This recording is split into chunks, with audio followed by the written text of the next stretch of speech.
अस्सलाम वालेकुम नाज़रीन, मेरा नाम डॉक्टर नाहिद अख्तर राना है। मैं कंसल्टेंट ऑब्स्टेट्रिशियन एंड गायनेकोलॉजिस्ट हूँ। मैंने पाकिस्तान से MBBS किया और फिर मैं फ़र्दर ट्रेनिंग के लिए सऊदी अरेबिया चली गई। वहाँ से मैंने अपनी गायनी की ट्रेनिंग ली। फिर मैं इंग्लैंड चली गई, वहाँ से मैंने फ़र्दर स्पेशलाइजेशन की, जैसे MRCOG, DFFP और FRCOG। उसके बाद मैंने सऊदी अरेबिया में और इंग्लैंड में बहुत अरसा काम किया। पाकिस्तान आने से कबल तकरीबन 10 साल में इंग्लैंड के एक बहुत बड़े हॉस्पिटल में एज ए कंसल्टेंट काम कर रही थी। अभी मुझे पाकिस्तान आए तकरीबन 2 साल हो गए हैं और मैं यहाँ पे हमीद लतीफ़ हॉस्पिटल और नोवी मेड स्पेशलिस्ट क्लिनिक में काम कर रही हूँ। आज हम बात करेंगे एक और बहुत ही हॉट टॉपिक या बहुत ही हमला ख़वातीन का कॉमनली आस्क्ड क्वेश्चन या कॉमन कंप्लेंट कहना चाहिए, वो है पेन ड्यूरिंग प्रेगनेंसी, यानी कि हमल के दौरान दर्द होना।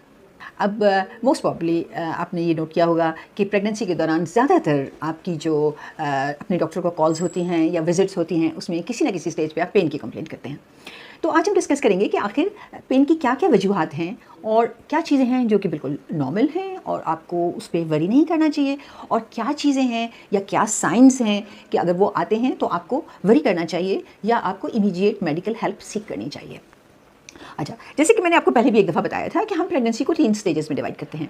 उसमें से आ जाता है प्रेगनेंसी का फर्स्ट ट्राइमेस्टर, जो कि पहले 12 हफ्ते होते हैं। उसके बाद आता है सेकंड ट्राइमेस्टर, जो 12 से लेकर 24 हफ्ते तक होता है। और उसके बाद आ जाता है थर्ड ट्राइमेस्टर, जो कि 25 हफ्ते से शुरू होता है और वो एंड ऑफ प्रेगनेंसी तक रहता है। हर ट्राइमेस्टर में डिफरेंट तरह की पेन की चीज़ें हो सकती हैं जो कि नॉर्मल हैं, ठीक है। और हर ट्राइमेस्टर में वो चीज़ें जो कि डेंजरस होती हैं विद पेन, वो भी हो सकती हैं। पहले ट्राइमेस्टर, फर्स्ट ट्राइमेस्टर में पहले 12 हफ्ते में आमतौर पे जो पेन होता है, वो सबसे पहले जो होता है, वो पहले ही वीक में जो पेन शुरू होता है वो होता है हल्का सा पेन। ऐसा महसूस होता है जैसे कि कोई हल्की सी अंदर चुभन हो रही हो, वो इम्प्लांटेशन पेन होता है। और फिर जैसे जैसे प्लेसेंटा अपनी अंदर जगह बनाता है तो आपको हल्का सा ऐसे लगता है जैसे हल्का सा बोझ पड़ रहा है। इस तरह का पेन काफ़ी कॉमन है। लेकिन अगर ये पेन बहुत सीवियर है या इस पेन के साथ ये स्पैज़मोटिक है, यानी कि ये आ रहा है और जा रहा है, और इसके साथ कोई और कॉम्प्लिकेशन हो रही है, जैसे कि PV स्पॉटिंग शुरू हो गई है या खुदा न खास्ता हल्का सा चाहे ब्राउन दाग लग रहा है, तो आपको चाहिए कि आप अपने डॉक्टर से फ़ौरन रिज्यू करें।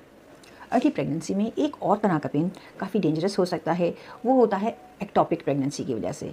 यानी कि अगर हमल अपनी सही जगह पर नहीं लगा और वो किसी और जगह पे चिपक गया है, जैसे कि ट्यूब के अंदर चिपक गया है या बाहर ओवरीज पे चिपक गया है या मतलब उसकी जगह ठीक नहीं है, तो पेन अनयूजुअली ज़्यादा होगा। और आमतौर पे ये पेन इसके लिए आपको पेन किलर्स खाना पड़ेंगे। तो अगर ऐसी कोई चीज़ है तो आपको चाहिए कि आप फ़ौरन अपने डॉक्टर से रिव्यू करें ताकि वो आपका अल्ट्रासाउंड परफॉर्म करवाएं, ताकि ये पता चले कि प्रेगनेंसी जो है उसकी लोकेशन ठीक है कि नहीं। क्योंकि खुदा ना खास्ता अगर आपकी प्रेगनेंसी की लोकेशन ठीक नहीं है और वो खुदा ना खास्ता अगर वो ट्यूब के अंदर है, तो अर्ली स्टेज पे उसका बेहतर इलाज किया जा सकता है एज़ कम्पेयर के कि जब वो रप्चर हो जाए, ओके। और अगर वो खुदा ना खास्ता रप्चर हो जाए तो फिर तो वो इंतहाई लाइफ थ्रेटनिंग सिचुएशन बन जाती है। अच्छा, उसके अलावा दूसरा पेन जो अर्ली प्रेगनेंसी में महसूस होता है, वो हल्का सा डल एक होता है। वो इसलिए होता है कि जब आपके यूट्रस की ब्लड सप्लाई बढ़ना शुरू हो जाती है, प्रेगनेंसी इम्प्लांट होना शुरू हो जाती है, तो वूम जो है आपका वो थोड़ा सा भारी हो जाता है पहले से। चूँकि वो थोड़ा सा भारी होता है तो आपको महसूस होता है कि जैसे हल्का सा बोझ है, तो उससे घबराने की ज़रूरत नहीं है। लेकिन आपको चाहिए कि आप अपनी डॉक्टर को उसके बारे में ज़रूर मेंशन करें। अच्छा, उसके अलावा फर्स्ट ट्राइमेस्टर में चूँकि बहुत से डॉक्टर्स जो हैं वो अपने पेशेंट्स को प्रोजेस्टेरॉन प्रिस्क्राइब करते हैं। तो प्रोजेस्टेरॉन से क्या होता है कि आपकी बाउल जो है वो भी रिलैक्स हो जाती है, तो आपके पेट में थोड़ा गैस वगैरह ज़्यादा बन सकती है, आपको कॉलर की पेन ज़्यादा हो सकता है। क्योंकि जब आपकी बाउल रिलैक्स करती है तो फूड ज़रा ज़्यादा देर कोलन में रहता है, क्योंकि ज़्यादा देर रहता है तो थोड़ा गैस बन जाती है, उसकी वजह से आपको एब्डोमिनल डिस्कम्फर्ट होता है और आपको लगता है कि आपको दर्द हो रहा है।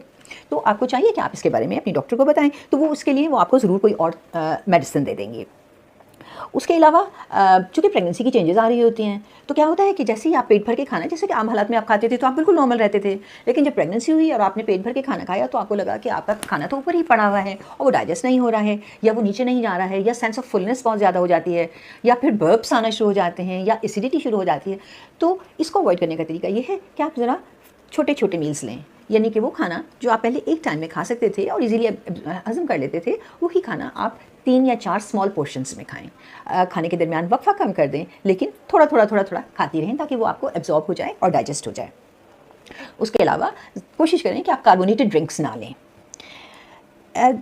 जैसे जैसे प्रेगनेंसी एडवांस करती है तो कुछ और भी तरह के पेन शुरू हो जाते हैं। कुछ पेन जो होता है वो जब आपका यूट्रस लिफ्ट होके आपके एब्डोमिनल कैविटी में आता है, जो कि आमतौर पे चौथे महीने से ऑइंटमेंट होता है। तो क्या होता है कि आपकी जो राउंड लिगामेंट्स हैं जो कि उसको होल्ड कर रही होती हैं वूम को, उसमें स्ट्रेच पड़ती है और वो उनकी वजह से दर्द शुरू हो जाता है। तो आमतौर पर पेशेंट कंप्लेन करते हैं कि इस साइड पर दर्द है या इस साइड पर दर्द है।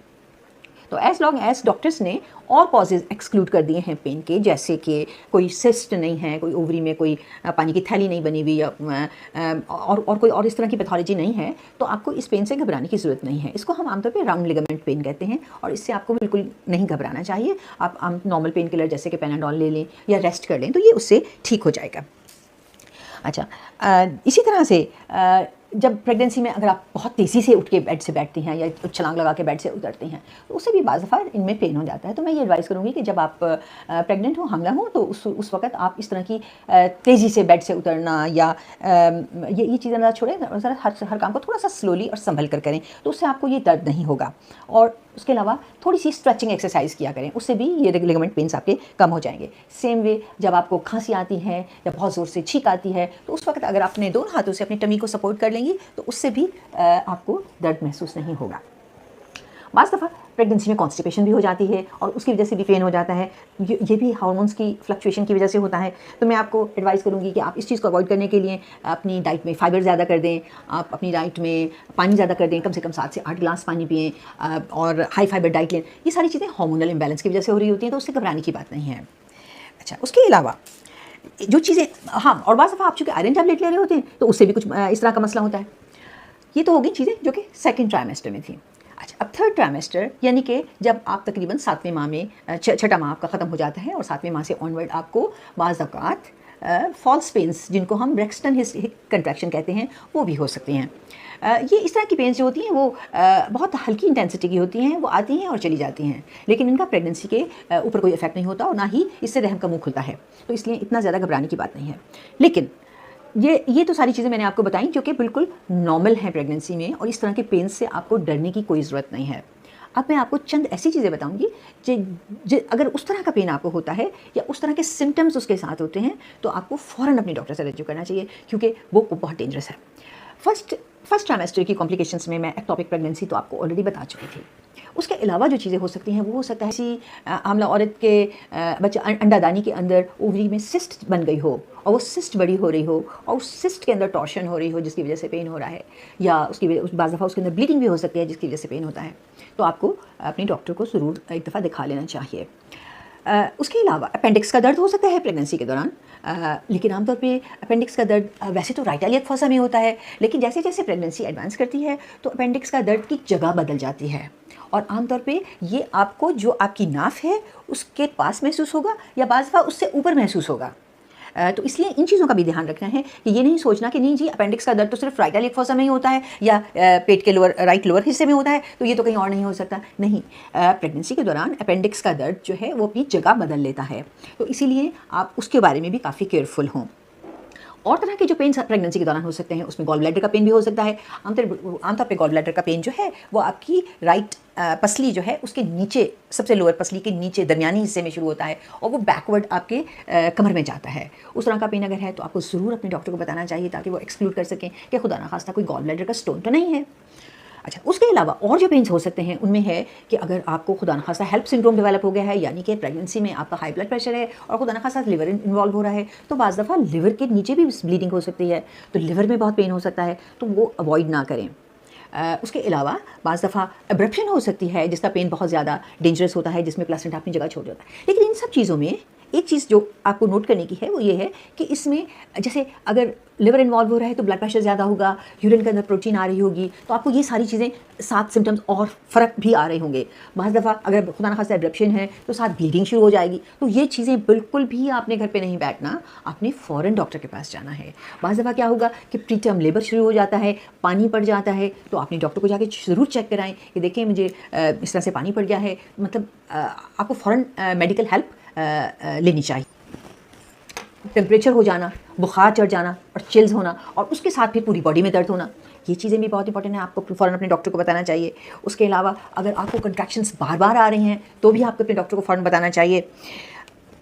और चंद चीज़ें जिसके बारे में आपको बहुत ख्याल करना चाहिए और बहुत आपको उनके ऊपर नज़र रखनी चाहिए, वो है वजाइनल ब्लीडिंग या स्पॉटिंग अगर होती हो, कोई एबनॉर्मल वजाइनल डिस्चार्ज हो, कंट्रैक्शन बार बार आ रही हो, बहुत ज़्यादा नौजिया वॉमिटिंग हो रहा हो, फेंटिंग अटैक्स हो रहे हों, लाइट हेडेड फील हो रही हो, हेडेक हो रहा हो जो कि लगातार है और नहीं जा रहा है, या जब आप यूरिन पास कर रहे हैं उस वक्त दर्द हो रहा है, ये भी आपको यूरिन के इन्फेक्शन की वजह से हो सकता है।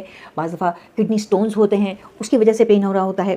तो ये वो चीज़ें हैं कि जिसमें आपको इमीडिएट मेडिकल हेल्प सीख करनी चाहिए। Thank you.